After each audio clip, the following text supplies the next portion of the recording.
'cause who we are. So I'll dream until I make it real, and all I see is stars, 'cause who we are. Hello guys! A day in my life as Pinay wife sa Norway. Ayan, sasamahan ninyo ako ngayon mag-decorate ng aming simple Christmas tree. Ayan. So tara, samahan nyo na ako. Ayan. Ito yung Christmas tree namin.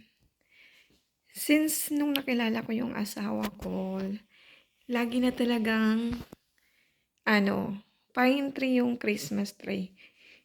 Real pine tree. Yung totoong pine tree. Kasi, sa bagay, sa bansa ba naman nila puro sila mga puno nila dito ay pine tree. Ayan. Never gumamit yung asawa ko ng plastic na Christmas tree. Ayan. Kumukuha lang siya sa labas ng bahay namin ng pine tree. Ginagawa niyang Christmas tree. Ayan. So, kagabi, ginawa namin ay nilagyan na namin ng ilaw. Ayan. Katulong ko siya dyan sa paglagay ng ilaw. Kasi, nahihirapan ako kapag mag-isa lang ako maglagay. Tapos, ayan. Nilagay niya na din yung star. Kasi, medyo matangkad. Hindi ko abot. Yun naman yung height ko, di ba? Ayan. Ayan. So, tara. Umpisahan na natin gawin. Ayan. Ito na lang yung ilalagay ko pala dyan. Ayan na lang. Ayan. So, ayan.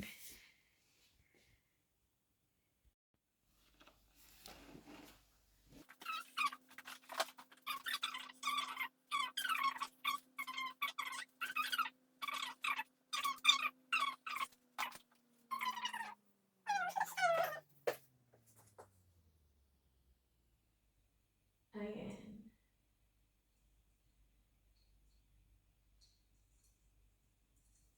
Na-excited na ako. Na-excited ako sa Christmas nila dito. Kung paano sila mag-celebrate ng Christmas. First time ko talaga kasi first time ko mag-celebrate ng Christmas. Ito.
sabi ko nga papalitan na namin ng bago. Pero okay pa naman siya. Kaya gagamitin muna namin ulit ngayon.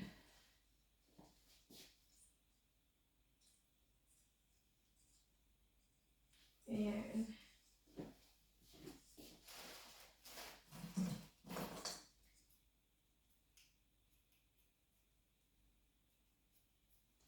Medyo malaki yung palitan ko lang.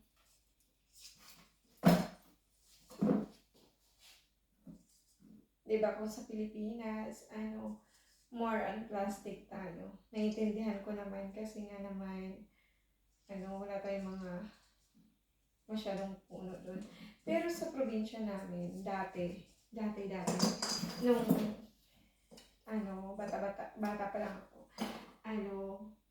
yung puno naman yung nakukuha sa dagat, yung bakaw, yun.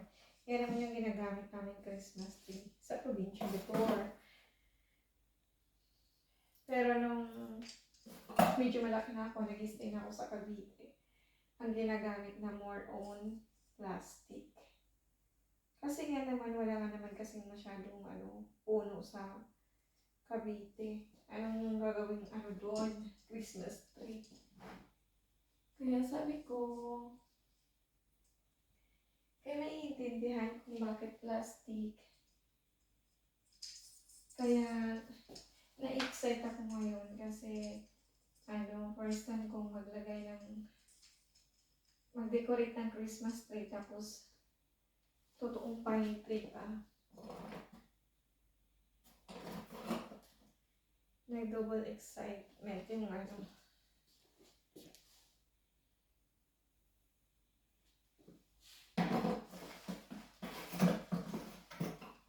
dami na tayo.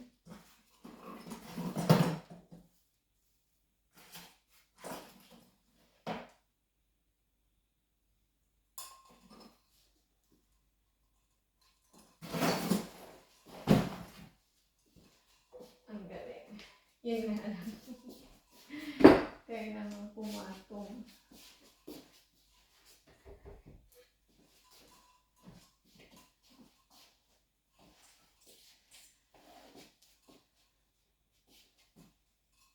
Ayan.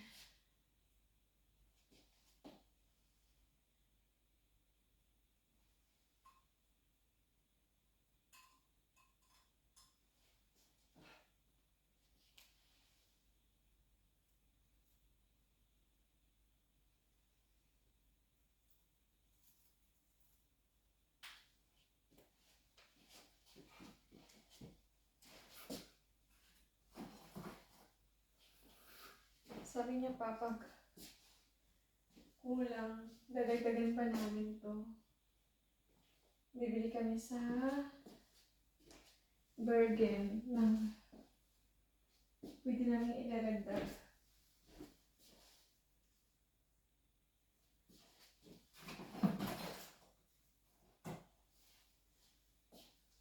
Ang cute. Ang galing.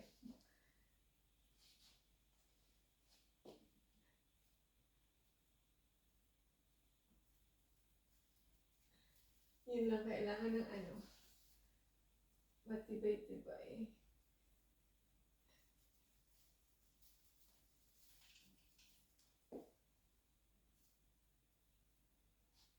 Alam niyo ba, kapag ang pine tree, kapag winter, hindi siya naglalagas. Same pa din siya. Hindi nagbabago. Pero yung ibang puno, wala. Naglalagas na yun. Pero ito, hindi. Hindi siya naglalagas.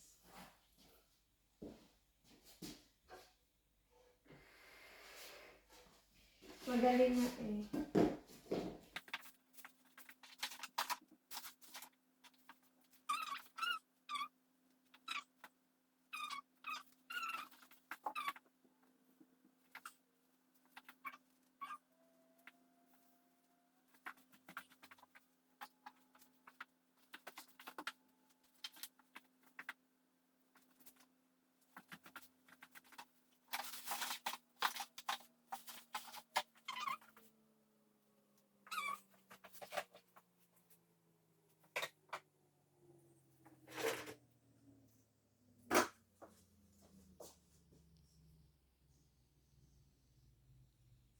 sabi ko sa asawa ko, yung food na lulutuin niya, yung food ng Christmas namin ay food niya. Siya yung magluluto kasi ang tagal niya sa Pilipinas. Ang tagal niya 3 years din siya may Christmas doon. So sabi ko, siya yung magde-decide ngayon. Tikman ko naman yung tikman ko kung ano yung food nila kapag Christmas. At ibon, diba? May ibon dito. Ayan. Sabi niya ilalagay daw.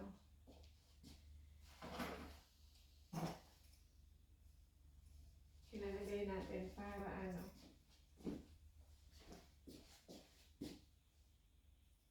hindi masasayang.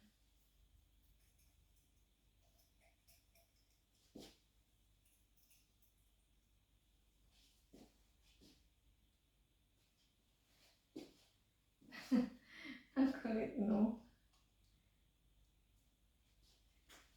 May paibon pa.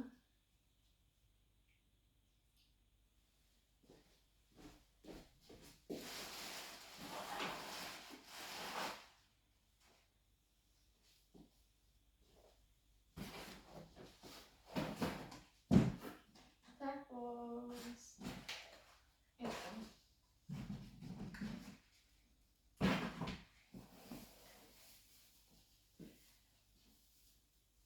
Ang ginagawa daw ay simula sa taas.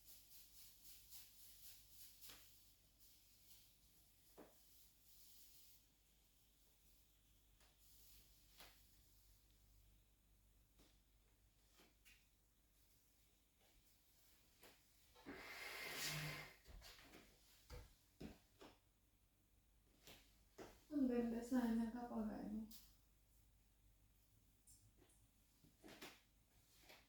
nailagay siya doon ng maayos.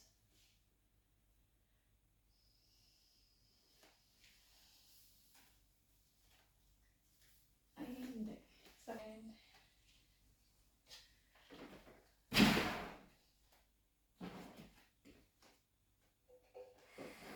Tapos, ito.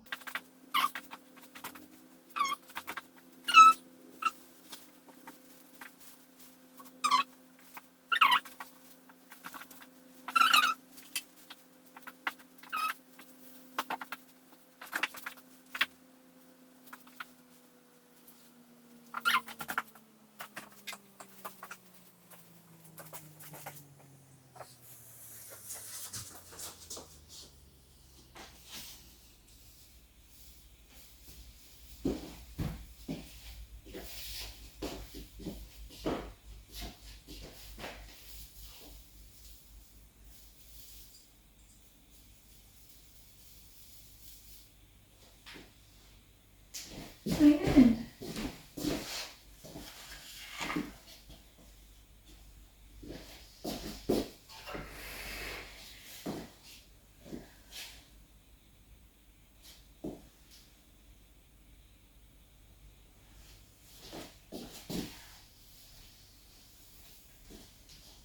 Oh, sira na.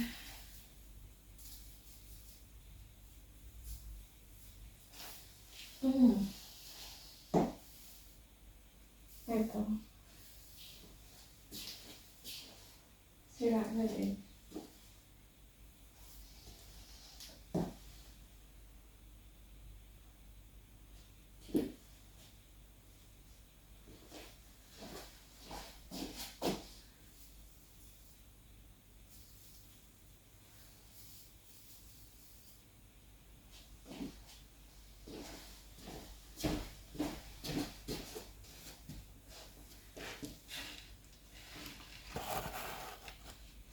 Ayan na yun, guys. Ayan na yung Christmas tree. Ayan.